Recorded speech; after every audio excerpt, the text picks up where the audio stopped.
नमस्कार साथियों। आशा करता हूं सभी लोग एकदम मस्त शानदार जिंदाबाद अपने समस्त परिवार के साथ होंगे मित्र। दोस्तों, कंप्लीट इंडियन ज्योग्राफी में आज जो क्लास है वो 26वीं क्लास है। इस क्लास में आप एक ऐसा टॉपिक पढ़ने के लिए जा रहे हैं जो हर एग्जाम में कहीं ना कहीं इस टॉपिक से क्वेश्चन आता ही आता है। इस टॉपिक का नाम है इंडियन क्लाइमेट, भारतीय जलवायु। ये एक ऐसा टॉपिक है हर बोर्ड, हर आयोग का, कि यहाँ से हर एग्जाम में एक या दो क्वेश्चन आते ही आते हैं। इसलिए सेशन बहुत इंपॉर्टेंट है। गुजारिश आपसे ये करता हूँ कि आप एक नोटबुक लेके बैठें और एक बेहतरीन नोट्स बनाएं। 26वीं क्लास है, इससे पूर्व क्लास की मैंने प्लेलिस्ट बना दी है। मेरे चैनल में जाकर के आप playlist complete Indian geography playlist में जाकर के ये सारी वीडियो देख सकते हैं बच्चों। बगैर देर क्यों चलते अपनी सेशन की ओर। लेकिन छोटी सी गुजारिश मेरी यह है कि मित्र, अगर आप ऐसे ही सेशन प्राप्त करना चाहते हैं तो प्लीज़ रिक्वेस्ट करता हूं आपसे कि चैनल को सब्सक्राइब कर लेना, घंटी बजा के ऑल पे सेलेक्ट कर लेना, ताकि मैं जो भी सेशन बनाऊं उसका नोटिफिकेशन पहुंचता रहेगी। क्लास अच्छी लगे लाइक करिए, दोस्तों को साथ शेयर जरूर करें, रिक्वेस्ट करता हूं। चलिए मित्र, आपके सामने है आपका टॉपिक भारतीय क्लाइमेट, भारतीय जलवायु। आप अपना टॉपिक डाल लें और आप लिख लें इंडियन क्लाइमेट। मतलब आज हम लोग पढ़ेंगे इंडियन क्लाइमेट। इंडियन क्लाइमेट मतलब भारतीय जलवायु, भारतीय जलवायु। अच्छा बच्चों, ये बताइए, भारतीय जलवायु अक्सर आप पढ़ते रहोगे, सुना भी होगा कि भारतीय जलवायु। लेकिन भारतीय जलवायु से पढ़ने से पहले आपने एक शब्द जरूर सुना होगा मौसम के बारे में। किसके बारे में? मौसम के बारे में। मौसम, मौसम को वेदर कहते हैं। मौसम के बारे में आपने जरूर सुना होगा। अगर आप मौसम को समझ गए तो जलवायु की परिभाषा को बड़े आसानी से समझ जाएंगे आप। देखा होगा मित्र, मौसम एक छोटे समय का वायुमंडलीय कंडीशन होती है। अपना जो वायुमंडल है उसमें छोटे समय के लिए, शॉर्ट टाइम के लिए एक वायुमंडलीय दशा होती है। आपने देखा होगा कि आज मौसम खराब है तो थोड़े समय के लिए तो हुआ, थोड़े समय के लिए हुआ। कभी कभी देखा होगा आपने, आप जब छोटे बच्चे होंगे, अब जिस दिन सुबह से बरसात होना, मतलब मौसम की बरसात होने शुरू हो जाती होगी और आप स्कूल नहीं जाते होंगे, विद्यालय नहीं जाते होंगे, लेकिन उस समय आप बहुत खुश होते होंगे। लेकिन जैसे ही बरसात बंद हो जाती होगी, मौसम बदल जाता होगा और स्कूल का टाइम में केवल 10 मिनट बचे होंगे, फिर भी मदर कहती हैं कि चलो स्कूल जा, टाइम अभी तेरे पास बाकी है।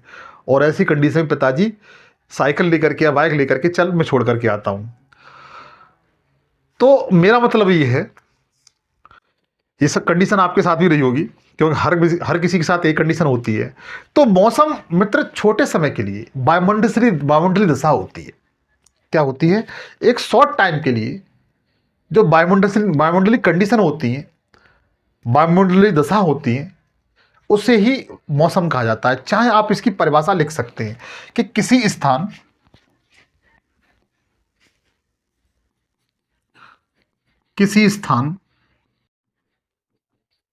स्थान में आप किसी क्षेत्र को ले सकते हैं, किसी देश को ले सकते हैं, किसी राज्य को ले सकते हैं।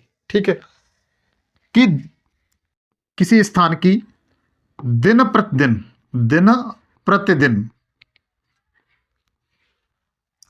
की वायुमंडलीय दशा जो दशा होती है, क्या होती है? दशा। वो क्या कहलाती है बच्चों? मौसम कहलाती है। मौसम कहलाती है। मौसम की तरह तुम भी बदल तो ना जाओगे, सॉन्ग तो सुना होगा आपने। और ये जो शॉर्ट टाइम होता है वो लगभग 1 से लेकर के 7 दिन तक, मान के चलिए 1 से लेकर के 7 दिन तक का शॉर्ट टाइम होता है। इस बात को भी ध्यान रखना। किस स्थान की दिन प्रतिदिन की वायुमंडलीय दशा को हम क्या कहते हैं बच्चों? मौसम कहते हैं। और ये एक शॉर्ट टर्म होता है जो लगभग 1 दिन से लेकर के 7 दिन तक मान के चल सकते हैं। तो ऐसे वायुमंडलीय दशा को हम लोग क्या कह सकते हैं, मौसम कह सकते हैं मित्र, क्या कह सकते हैं, मौसम कह सकते हैं। लेकिन जो आपकी जलवायु होती है, क्लाइमेट होती है बच्चों, वह किसी स्थान की जो जो मौसम होता है, जो मौसम होता है उसका जो लॉन्ग टर्म होता है, एक औसत मान के चलिए 30 वर्ष, 30 वर्ष तक का जो मौसम होता है, मैंने एक एवरेज बता रहा हूं, 30 वर्ष का टाइम लेकर के, जो 30 वर्ष तक का एक औसत मौसम होता है, उस दशा को हम लोग जलवायु कहते हैं। क्या कहते हैं, जलवायु। तो इसकी परिभाषा में आप लोग लिख सकते हैं कि किसी स्थान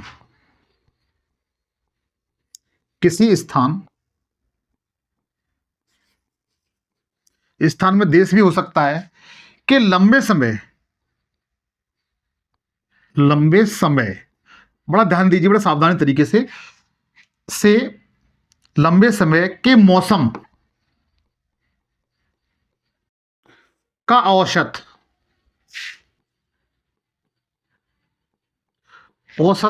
जलवायु कहलाता है। क्या कहलाता है मित्र, जलवायु कहलाता है। आप इस परिभाषा को इस तरह लिख सकते हैं। और ये औसत है ना, ये औसत, जो मौसम का जो औसत है वो लगभग हम मान सकते हैं एवरेज 30 वर्ष। कितना बच्चों, 30 वर्ष मान सकते हैं, 30 वर्ष मान सकते हैं। ठीक है, तो आपको दोनों फैक्टर समझ में आ चुके हैं कि मौसम किसे कहते हैं और जलवायु किसे कहते हैं। मौसम किसी स्थान की दिन प्रतिदिन की वायुमंडलीय दशा को हम लोग मौसम कह सकते हैं, औसत आपका 1 से 7 दिन। लेकिन जो जलवायु है मित्र, वो किसी स्थान के लंबे समय का एक एवरेज माना गया है, वो 30 वर्ष के समथिंग माना गया है। लंबे समय के मौसम का औसत, मौसम का ही औसत क्या कहलाता है, जलवायु कहलाता है भाई। तो दोनों फैक्टर आप लोग बेहतर तरीके से याद रख सकते हैं। अब देखिए, ये तो मैंने जलवायु के बारे में बताया, अब मैं चलूंगा आपको भारत की जलवायु है उसकी तरफ। तो आप लोग हेडिंग बनाइए, इंडियन क्लाइमेट, भारतीय जलवायु, भारतीय जलवायु। आप लोग हेडिंग बनाइए बेहतरीन तरीके से, और हो सकता है नोट्स बेहतरीन तरीके से मित्र बनाएं। इंडियन क्लाइमेट, इंडियन क्लाइमेट आप लोग नोट करिए। देखिए, सबसे पहले बताना चाहता हूं मैं कि जो भारत की जलवायु है, वो आपने अक्सर सुना होगा कि भारत की जलवायु है वो कैसी जलवायु है। तो अक्सर आपने पढ़ा भी होगा पिछली क्लास में या अन्य किसी स्थान से पढ़ा होगा कि भारतीय जलवायु है वह उष्ण कटिबंधीय मानसूनी प्रकार की जलवायु है। कैसी है मित्र, उष्ण कटिबंधीय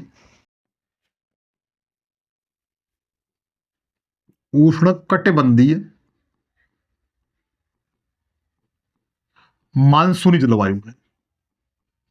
कैसी है, मानसूनी जलवायु है बच्चों। उष्ण कटिबंधीय को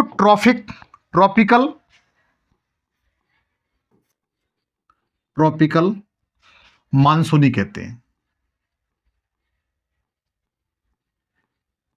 क्या कहते हैं, ट्रॉपिकल मानसूनी इस बच्चों कहा जाता है। अच्छा देखो, भारत की जलवायु कैसी है तो बता दीजिए, उष्ण कटिबंधीय मानसूनी प्रकार की जलवायु है। पहली बात, ये क्वेश्चन बन सकता है और आया भी है कि भारत की जलवायु है वो कैसी है, तो बताइए उष्ण कटिबंधीय मानसूनी प्रकार की बच्चों जलवायु है। अच्छा, उष्ण कटिबंधीय क्या होता है तो जरा उसको भी जरा ध्यान दीजिए। जैसे आपने देखा होगा, ये मान के चलिए ये ग्लोब है अपना, ये क्या बच्चों, पृथ्वी के मध्य से एक रेखा गुजरती है जिसे हम लोग भूमध्य रेखा कहते हैं। इसके 23.5 डिग्री पर एक रेखा है जिसे हम लोग कर्क रेखा कहते हैं, वो भारत के मध्य से होकर गुजरती है। और जो विषुवत रेखा है, इसके साउथ में एक लाइन 23.5 डिग्री दक्षिण में गुजरती है, इससे हम लोग क्या कहते हैं, मकर रेखा कहते हैं। इसका जो क्षेत्र होता है, आपने ये भी देखा होगा कि जो सूर्य है, सूर्य की लंबवत किरणें कर्क रेखा और मकर रेखा के बीच में पड़ती हैं। इसलिए यहाँ का जो टेम्परेचर है वो हमेशा हाई रहता है। कैसा रहता है, प्लस रहता है। इसलिए प्लस का निशान लगा देता हूँ। यहाँ पर जो टेम्परेचर रहता है वो कैसा रहता है, हमेशा उच्च रहता है। कैसा रहता है? उच्च रहता है। और जो कर्क रेखा और मकर रेखा के जो बीच वाला क्षेत्र है इसको उष्णकटिबंधीय क्या कहते हैं? इसको उष्णकटिबंधीय उष्णकटिबंधीय जोन कहते हैं बच्चों। ठीक है, उष्णकटिबंधीय जोन कहा जाता है, ट्रॉपिक जोन, ट्रॉपिकल जोन कहा जाता है। क्या कहा जाता है? ट्रॉपिकल जोन कहा जाता है। अब देखिए समझिए, मैं भारतीय जलवायु की ओर लेके चलता हूं। आपको पता है कि जो कर्क रेखा है वो भारत के मध्य से होकर गुजरती है। भारत अपना यही इसी स्थान पर है, तो कर्क रेखा है वह भारत के मध्य से होकर गुजरती है। और इस कारण भारत जो अपना इंडिया है वह दो कटिबंधीय क्षेत्रों में स्थित है। एक तो आपका उष्ण कटिबंधीय, दूसरा है उसे हम कहते हैं शीतोष्ण कटिबंधीय। शीतोष्ण कटिबंधीय। लेकिन भारतीय जलवायु है वो कैसी जलवायु है? उष्ण कटिबंधीय मानसूनी जलवायु है। हम लोग क्यों नहीं कहते हैं कि भारतीय जलवायु है वो शीतोष्ण कटिबंधीय भी है? वो इसलिए नहीं कहते हैं क्योंकि आप जानते हैं मित्र, नहीं जानते सीख लीजिए कि भारत के उत्तर बच्चों क्या है? भारत के उत्तर में हिमालय पर्वत है। क्या ये हिमालय पर्वत है? क्या है मेरे दोस्त? हिमालय पर्वत है। और हिमालय पर्वत की कंडीशन यह है कि हिमालय पर्वत जो साइबेरिया से, रूस का जो वह क्षेत्र जो एशिया में आता है उसे साइबेरिया कहा जाता है।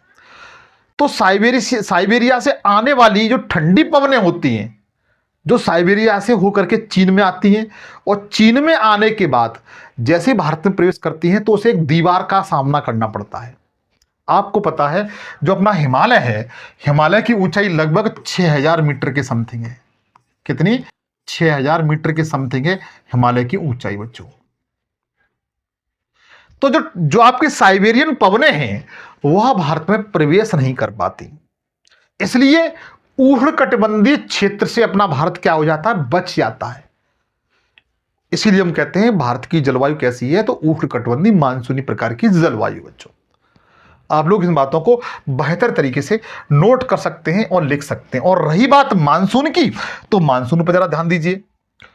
रही बात मानसून की तो मानसून पर ध्यान दीजिए। मानसून क्या है? तो मानसून बच्चों क्या है? एक विंड्स है। क्या है?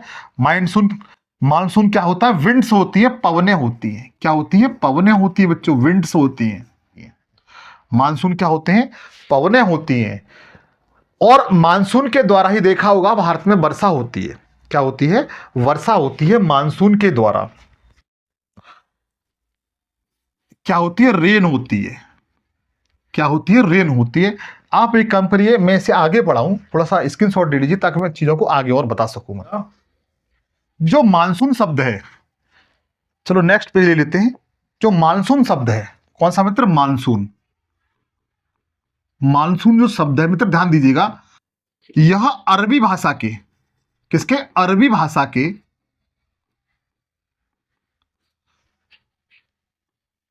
मौसमी शब्द से, किससे? मौसमी शब्द से उत्पन्न हुआ है। क्या हुआ है? उत्पन्न हुआ है। जिसका शाब्दिक अर्थ होता है,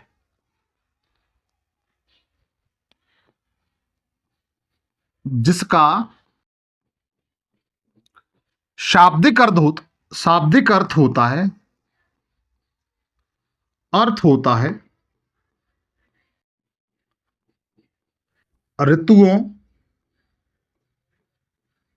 ऋतुओं के साथ, ऋतुओं के साथ बच्चों पूछा जाता है दिशा बदलने वाली पवनें, दिशा बदलने वाली पवनें,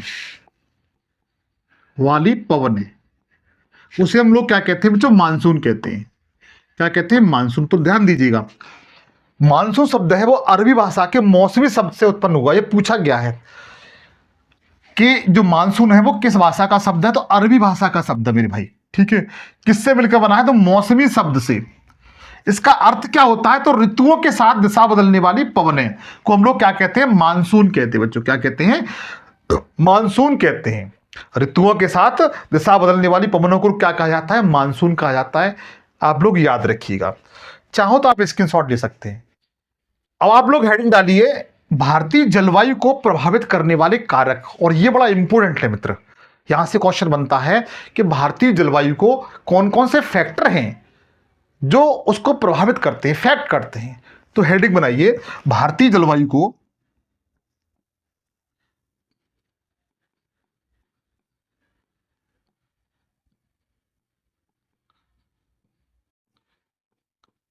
प्रभावित करने वाले कारक।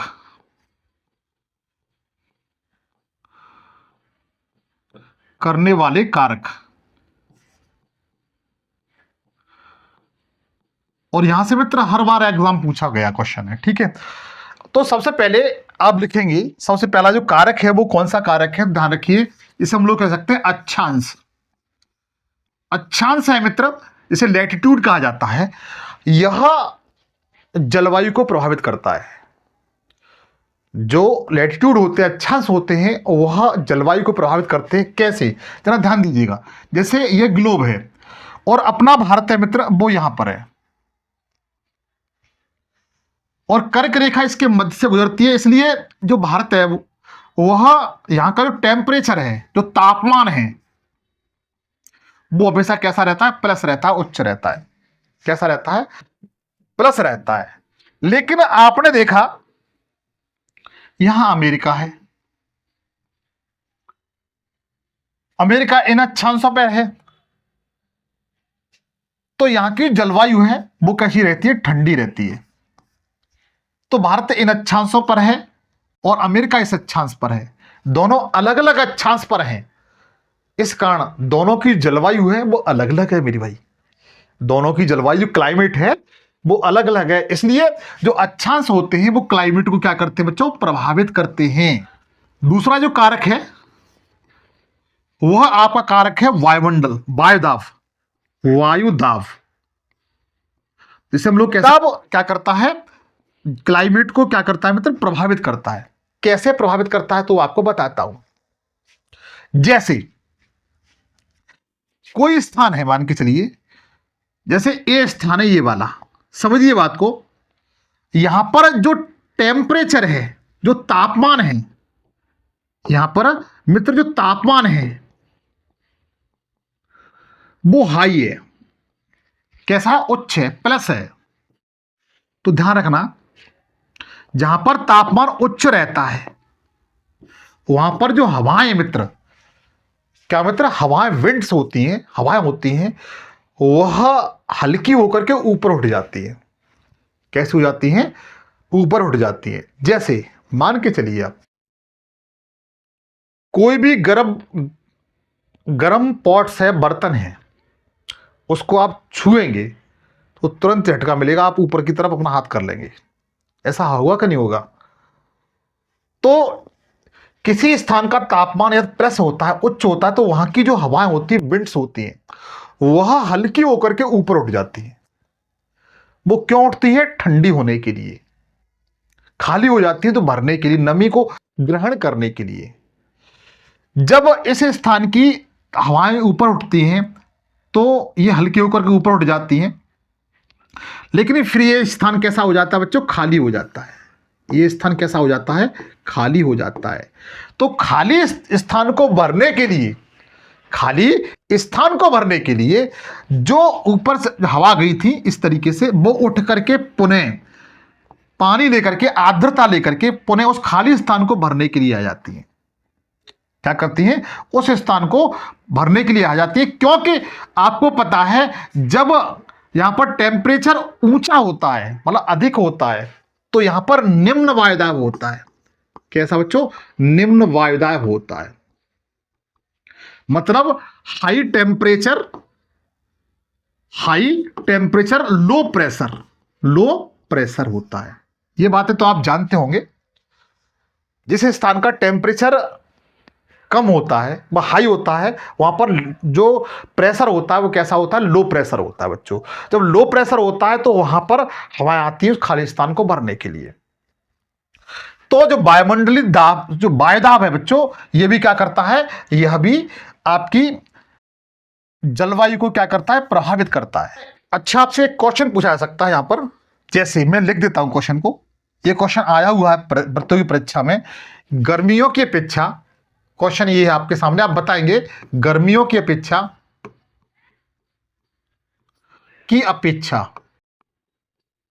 सर्दियों में वायुदाब वायुदाब कैसा होता है। ऑप्शन आपके सामने है कि समान रहेगा, नंबर 2 कम रहेगा, नंबर 3 आप बता सकते हैं अधिक रहेगा, नंबर 4 बताइएगा नन ऑफ दीज। तो बता सकते हैं इस क्वेश्चन का राइट आंसर क्या होगा कि गर्मियों की अपेक्षा सर्दियों में जो वायुदाब होता है वो कैसा रहेगा, क्या समान रहता है या कम रहता है, अधिक रहता है, या इनमें से कोई नहीं। मैंने आपको जस्ट भी बताया है कि जहां पर टेम्परेचर आपका हाई रहेगा वहां पर प्रेशर है वो कैसा रहेगा, लो प्रेशर रहेगा। कैसा रहेगा, लो प्रेशर रहेगा। लेकिन जहां पर सर्दियां रहेंगी तो वहां पर हाई प्रेशर रहेगा। कैसा रहेगा, हाई प्रेशर रहेगा। तो इसका जो राइट आंसर होगा बच्चों कौन सा होगा, तीसरा सही रहेगा। ठीक है, इसको ये क्वेश्चन पूछा गया इसलिए मैंने बताने का यहां पर प्रयास किया। पॉइंट देखिएगा, अगला जो जलवायु को प्रभावित करने वाला कारक है उसका नाम है स्थान की ऊंचाई। स्थान की ऊंचाई,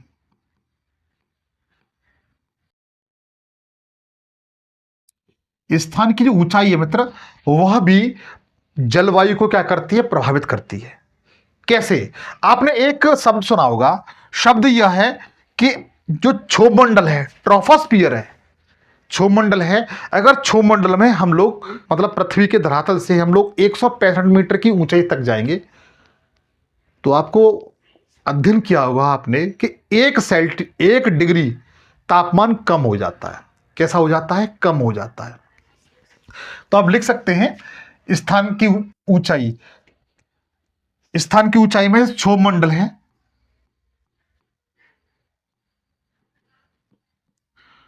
क्षोभमंडल में 165 मीटर ऊंचाई जाने पर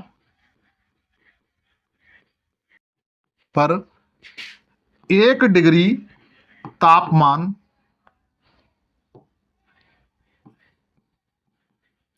कम हो जाता है। क्या हो जाता है, कम हो जाता है। बच्चों आप लोग याद रखना, पूछा गया है, ये पूछा गया है कि ऊंचाई जो स्थान होते हैं, स्थानों की जो ऊंचाई होती है वह भी भारतीय जलवायु क्या करती है, प्रभावित करती है। आपने देखा होगा घाटी जो समतल मैदान होते हैं वहां का मौसम कुछ डिफरेंस रहता है, लेकिन पहाड़ों पर जो घर मकान बने हुए होते हैं ऊंचाइयों पर, वहां का जो शहर स्थित होते हैं वहां का टेम्परेचर कुछ अलग रहता है, वहां पर ठंडा रहता है। जबकि मैदानी क्षेत्र में आप देखेंगे तो वहां पर जो तापमान है वह हाई रहता है। तो किसी स्थान की जो ऊंचाई है वो भी क्लाइमेट को क्या करती है, प्रभावित करती है। तो आप लोग याद रख सकते हो। फोर्थ ऑप्शन में लिख सकते हैं कि जो समुद्र से दूरी, कौन सा मित्र, समुद्र से दूरी, यहां से क्वेश्चन बना हुआ है। समुद्र से दूरी आपकी जलवायु को क्या करती है, प्रभावित करती है। कैसे प्रभावित करती है तो बताता हूं मैं। जैसे मान के चलिए एग्जाम्पल के तौर पे ये प्रायद्वीपीय भारत है, इसके चारों ओर आप देखेंगे ये अरब सागर है, ये अरब सागर है, और ये हिंद महासागर है, और इधर बंगाली खाड़ी है। मतलब आपके जो प्रायद्वीपीय भारत है इसके चारों तरफ बच्चों क्या है तो बता सकते हैं जल है। और जल की बच्चों क्या पहचान है मित्र, जल की पहचान यह है कि यह देर में गर्म, जो जल है वह देर में गर्म और देर में ठंडा होता है। कैसा होता है, देर में गर्म और देर में ठंडा होता है। जबकि जो स्थल होता है, जो आपका स्थल है, ये स्थल जल्दी गर्म और जल्दी ठंडा होता है। कैसा होता है, जल्दी ठंडा होता है बच्चों। बड़ा यहां से क्वेश्चन बने, बड़ा शालीनता सुनिए, पूछा जा सकता है बच्चों। ठीक है, आपने देखा होगा जो मुंबई है बच्चों, जो मुंबई है, ये मुंबई है बच्चों, सालसेट द्वीप पर है, सभी को पता है। कोच्चि है, यहां पर आपका चेन्नई है, यहाँ वेस्ट बंगाल का कलकत्ता शहर है। यहाँ का जो टेम्परेचर है बच्चों, तापमान है, हमेशा समान रहता है। कैसा रहता है, समान रहता है। चाहे दिन हो या रात हो या ऋतुओं में ज्यादा यहाँ पर परिवर्तन नहीं रहता है। यहाँ पर जो टेम्परेचर है वो कैसा रहता है, समान रहता है। लेकिन आपने देखा होगा यहाँ पर दिल्ली है, दिल्ली में कभी कभी तो देखा होगा आपने, भयंकर गर्मी पड़ने लगती है और कभी कभी भयंकर बरसात भी होती है, और कहीं कहीं कभी आपने देखा होगा भयंकर सर्दी भी पड़ती है। तो दिल्ली का जो तापमान है वो इनकी अपेक्षा काफी इसमें अंतर पाया जाता है, तापांतर में अंतर पाया जाता है। क्वेश्चन ऐसे ही पूछा गया था। क्वेश्चन ये था, जरा ध्यान दीजिएगा कि निम्न में से किस स्थान का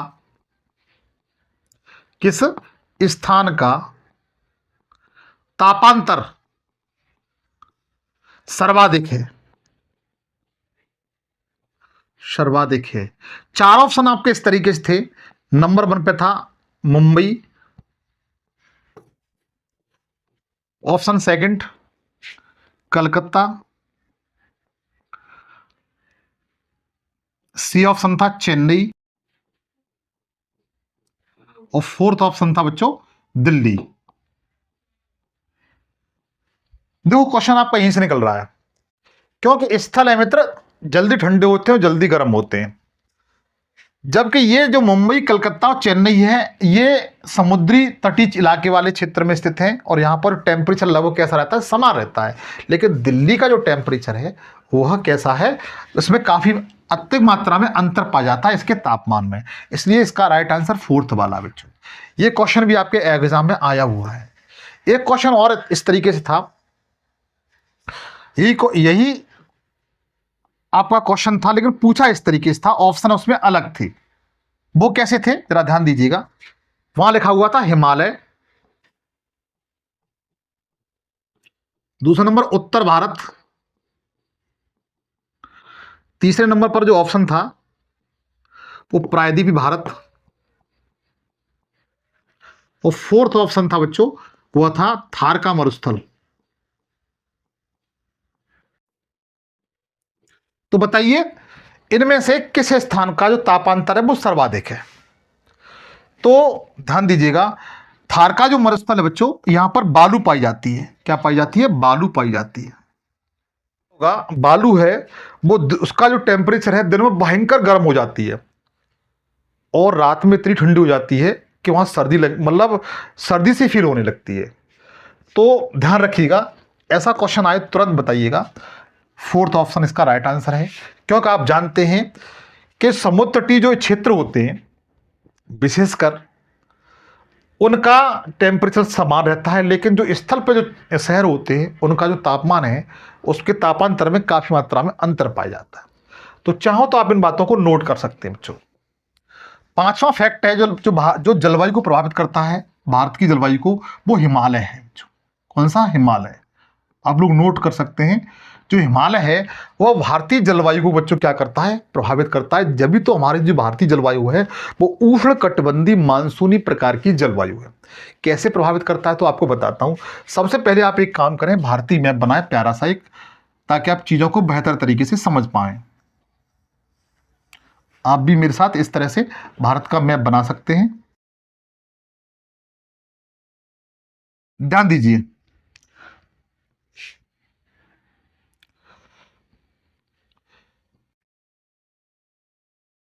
आपको पता है कि भारत के उत्तर में हिमालय है। ये क्या है, हिमालय।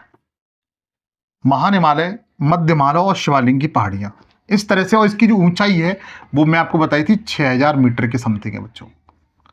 ये औसत मैंने इसकी ऊंचाई बताई थी। ये जो क्या करता है हिमालय, यह भारत की दोनों तरफ से जलवायु को प्रभावित करता है। दोनों तरफ से कैसे, मैं आपको बताता हूं। जैसे ट्रांस साइबेरिया से, रूस से जो आने वाली जो पवनें होती हैं, चीन से इस तरीके से भारत में आती हैं, ये ठंडी पवनें हैं, इन्हें ट्रांस साइबेरियन पवनें कहा जाता है। ये जब भारत में आती हैं तो जो हिमालय है वो दीवार का कार्य करता है और इन हवाओं को यूं वापस कर देता है। ये हवाएं कैसी हो जाती है, वापस हो जाती हैं इस तरीके से। इस कारण जो हिमालय है, भारतीय जलवायु, इस जलवायु से क्या करता है, इसकी रक्षा करता है। अगर ये नहीं होता, तो हिमालय नहीं होता, तो ये जो साइबेरियन पवनें हैं वो भारत में प्रवेश करती और भारत में एकदम शीत लहर चलती। सर्दियों के टाइम में शीत लहर भयंकर तरीके से चलती। और इसने, इसी कारण भारत में जो ठंड पड़ती है अधिकतर, अधिकांशतः वो 2 महीने के समथिंग पड़ती है। एक तरफ भारत जो हिमालय है वो ये रक्षा करता है, दूसरी तरफ आपने देखा होगा कि जो भारत में जो मानसून आता है, दक्षिण पश्चिम से जो हवाएं आती हैं इस तरीके से, कहां से आ रही है, दक्षिण पश्चिम से।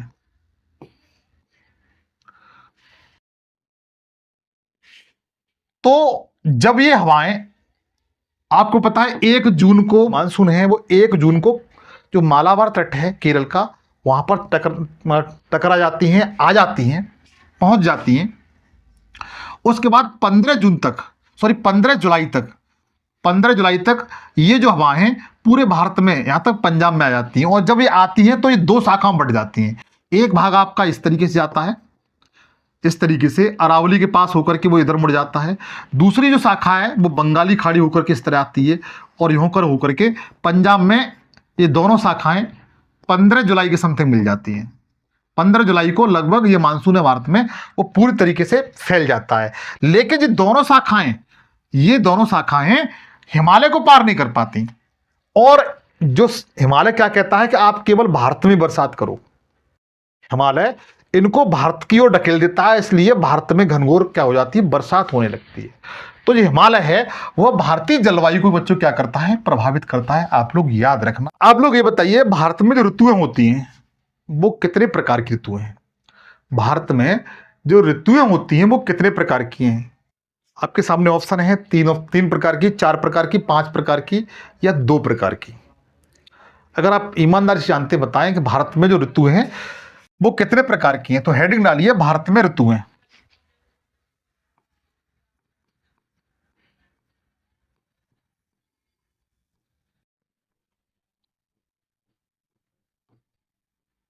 ऋतुएं,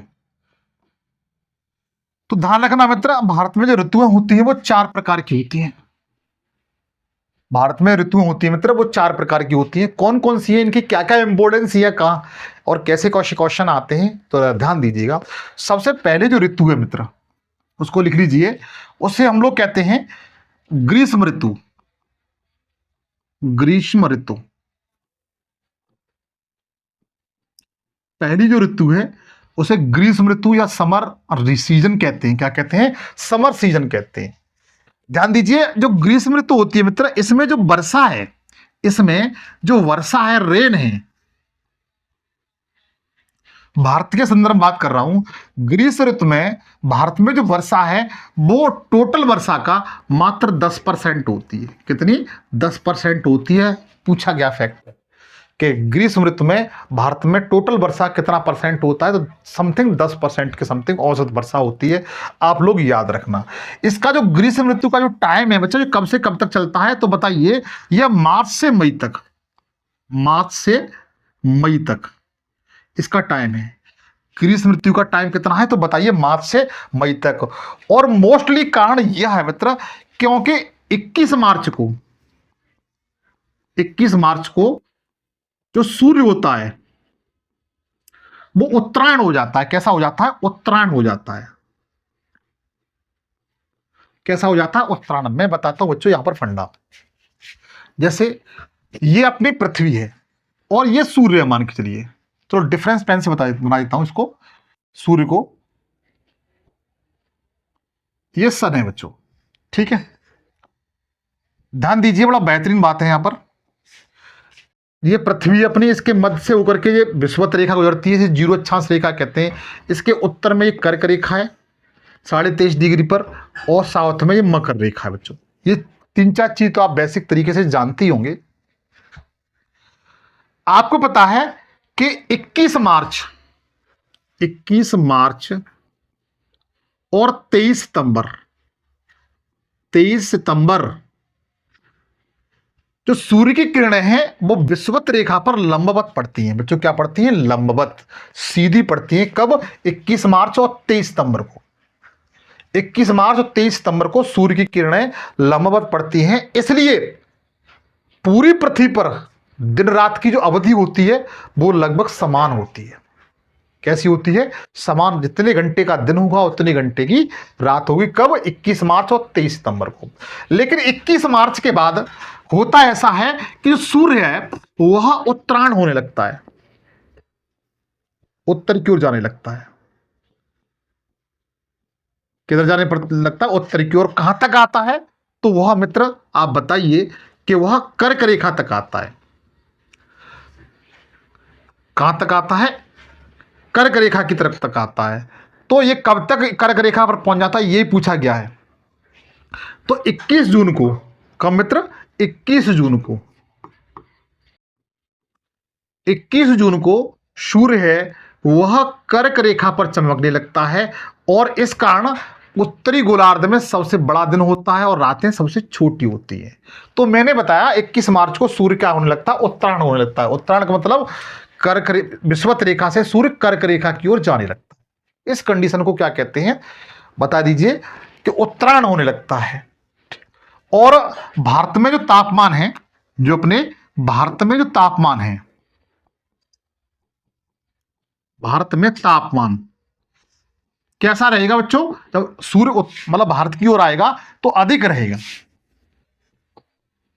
अधिक होता है। भारत में तापमान कैसा होता है? अधिक होता है। कब? ग्रीष्म ऋतु में। और इस समय जो स्थानीय पवनें हैं, क्या मित्र? जो भारत में स्थानीय पवनें, भारत में स्थानीय पवनें चलने लगती हैं। आपने सुना होगा गर्मियों के टाइम में जब छोटे बच्चे होंगे उस समय आपकी मम्मी कहती होंगी या दादी कहती होंगी, बेटा दोपहर में बाहर मत निकल, ग्रीष्म ऋतु में लू लग जाएगी। तो लू बच्चों क्या है? एक स्थानीय पवन है, गर्म पवन है। क्या है? गर्म पवन है। जो उत्तर भारत में इन गर्म हवाओं को लू कहा जाता है। जैसे ही हम लोग आगे जाते हैं बंगाल की तरफ, वेस्ट बंगाल की तरफ, तो वहां काल बैसाखी कहते हैं। इस गर्म हवाओं को क्या कहते हैं? काल बैसाखी कहते हैं। तो यहां से भी क्वेश्चन बन सकता है। अच्छा, स्थानीय पवनों के जो नाम है मित्र वो कभी कभी पूछ लिए जाते हैं, आप इन बातों को ध्यान रखिएगा। जैसे लू, लू बच्चों ये गर्म हवाएं, गर्म स्थानीय हवाएं। ये क्या बच्चों बताइए? गर्म स्थानीय हवाएं। लू क्या है? लू गर्म स्थानीय हवा है। इसे उत्तर भारत में इन हवाओं को क्या कहते हैं? लू कहते हैं। और काल बैसाखी, काल बैसाखी कहां कहा जाता है? तो बताइए वेस्ट बंगाल में। कहां पर बच्चों? वेस्ट बंगाल में कहा जाता है।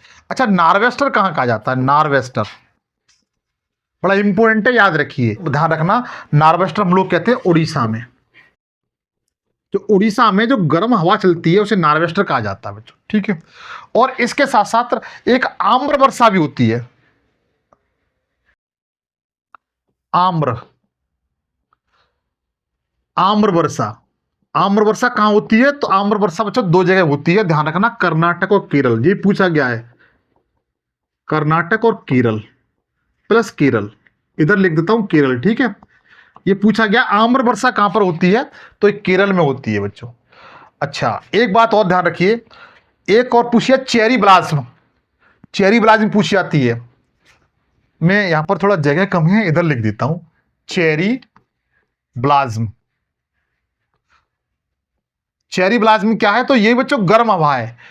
ये कहां चलती है? तो ये बच्चों कर्नाटक और केरल में चलती है। कर्नाटक प्लस केरल, ये पूछा गया है मेरे मित्र, याद रख लेना। चेरी ब्लाज्म जो गर्म हवा है, पहले नंबर ये पूछा था चेरी ब्लाज्म है क्या, तो एक गर्म हवा है, कहां चलती है? कर्नाटक और केरल में। जिस तरीके से नार्वेस्टर है ना, ये उड़ीसा में चलती है, काल बैसाखी वेस्ट बंगाल में चलती है, लू है वो उत्तर भारत में चलती है। अच्छा, बारदौर एक और होती है, बारदौली शिला, वारदौली शिला, ये भी बच्चों गर्म हवा का नाम है। ये भी गर्म हवा का नाम है, और ये बच्चों कहां चलती है? ये भी असम में चलती है। कहां चलती है? असम में। आप लोग याद रखना। तो आप लोग चेरी ब्लाज्म को तो 100% याद रखना, बारदौली शिला को याद रखना, लू को तो जानते ही होंगे, काल बैसाखी को जानते होंगे, नार्वेस्टर और आम्र वर्षा, इनको आप लोग याद कर सकते हैं। ये स्थानीय पवनें हैं जिन्हें के बारे में पूछा जा सकता है। ठीक है, तो आप इन चाहो इन चीजों का स्क्रीनशॉट ले सकते हैं। अगला जो ऋतु है उसका नाम है वर्षा ऋतु। कौन सा मित्र? वर्षा ऋतु। कोई बता सकता है वर्षा ऋतु है वो कब से कब तक चलती है? इसका जो टाइम पीरियड कोई बता सकता है? जो वर्षा ऋतु है वो कब से कब तक है? तो ध्यान रखिएगा, जो वर्षा ऋतु है मित्र, वह जून से सितंबर तक चलती रहती है। जून से सितंबर तक। अच्छा, एक बात और बताएं, भारत में जो वर्षा होती है उसका लगभग 70% वर्षा आपकी वर्षा ऋतु में होती है। भारत में वर्षा 70% इसी समय होती है। कब होती है? वर्षा ऋतु में 70% वर्षा इसी रीजन में होती है जो सर्वाधिक होती है बच्चों। ठीक है, और भारत में वर्षा होती है मित्र वह साउथ वेस्ट, इसे हम लोग कह सकते हैं दक्षिणी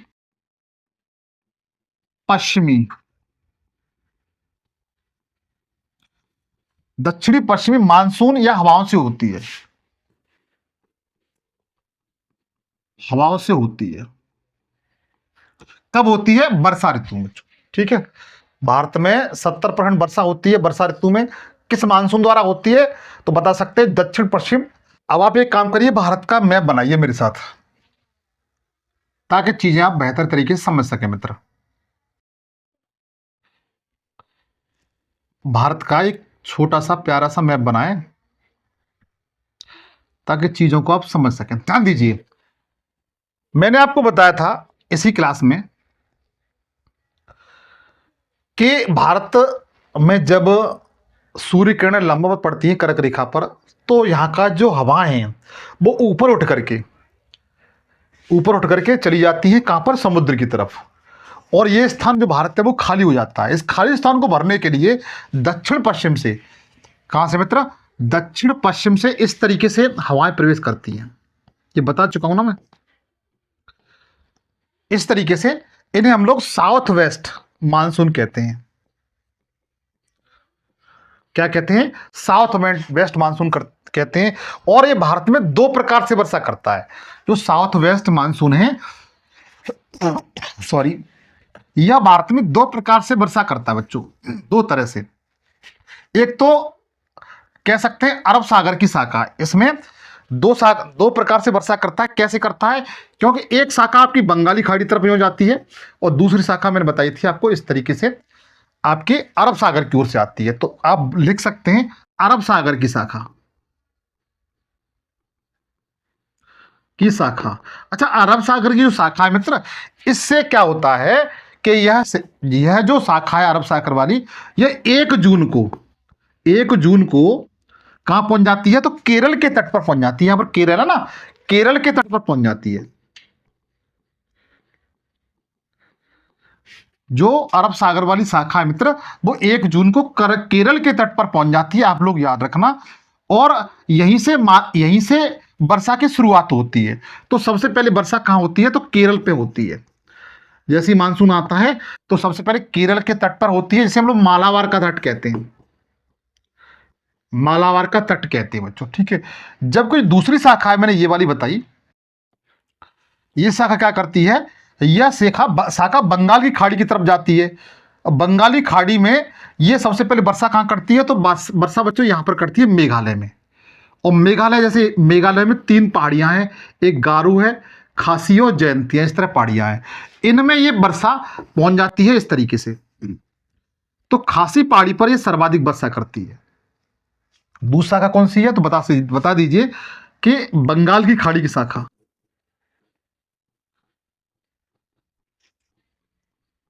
बंगाल की खाड़ी की शाखा बच्चों, ठीक है। और ये वर्षा कहां पर करती है, तो बताइए। यह वर्षा आपकी मेघालय राज्य में करती है। मेघालय राज्य में सर्वाधिक वर्षा करती है खासी पहाड़ियों पर। खासी पहाड़ियों पर कहां करती है, खासी पहाड़ियों पर। यहां पर वर्षा विश्व की सर्वाधिक रिकॉर्ड की गई है खासी पहाड़ियों पर, लगभग 1250 सेंटीमीटर के समथिंग। चेरापूंजी मानसराम बच्चों यहीं पर है, ठीक है। तो सर्वाधिक वर्षा यहीं पर होती है। और दूसरी बात एक और बताएं, यह दोनों शाखाएं, बंगाली खाड़ी वाली शाखा और अरब सागर वाली शाखा, ये दोनों शाखाएं पंजाब में मिलती हैं। कहां मिलती है, पंजाब में। कब मिल जाती हैं दोनों शाखाएं, तो बताइए 15 जुलाई को। 15 जुलाई को लगभग ये दोनों शाखाएं आपकी कहां मिल जाती हैं, बताइए, पंजाब में मिल जाती हैं। एक बात और है, अगर आपसे क्वेश्चन पूछा जाता है कि साउथ वेस्ट मानसून से भारत में किन 2 स्थानों पर वर्षा नहीं होती, ये क्वेश्चन पूछा गया है कि आप लोग ये बताएं कि साउथ वेस्ट मानसून से भारत में कहां पर वर्षा नहीं होती है। तो 2 स्थान है, दोनों स्थानों को आप लोग याद रखना। मैं चलो अलग से लिख देता हूं। साउथ वेस्ट मानसून से भारत में 2 स्थानों पर वर्षा नहीं होती है। वर्षा नहीं होती। वो 2 स्थान कौन कौन से हैं, तो सबसे पहले है पश्चिमी राजस्थान। पश्चिमी राजस्थान, पश्चिमी राजस्थान पे क्यों नहीं होती बताता हूं। दूसरा कौन सा है, तो बता दीजिए, तमिलनाडु। तमिलनाडु, ध्यान दीजिए, मैं दोनों को बड़ा बेहतरीन तरीके से आपको बता दूंगा, सिर्फ आप बस बने रहिएगा, मैप पे बताऊंगा, चिंता न करें।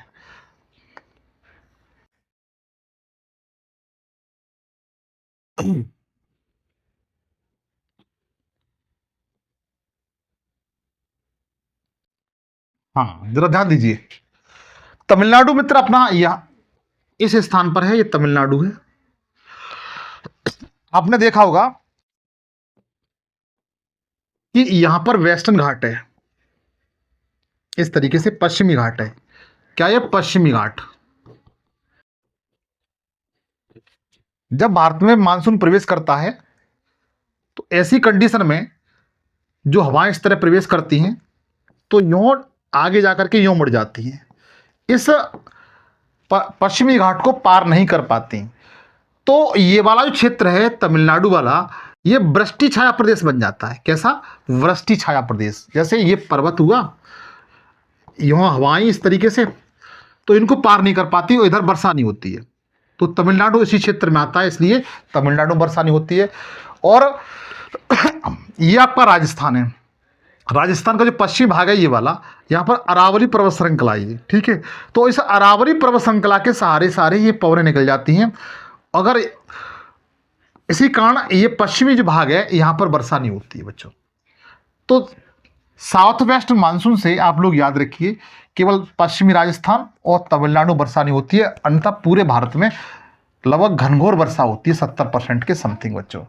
तो ये सेशन आपको कैसा लगा, आप मुझे कमेंट सेक्शन में जरूर बताएंगे। अगर अच्छा लगा हो शेयर करिएगा और दोस्तों के साथ शेयर करिए। चैनल पर नए हो, चैनल को सब्सक्राइब जरूर कर लेना। तब तक के लिए जय हिंद, जय भारत।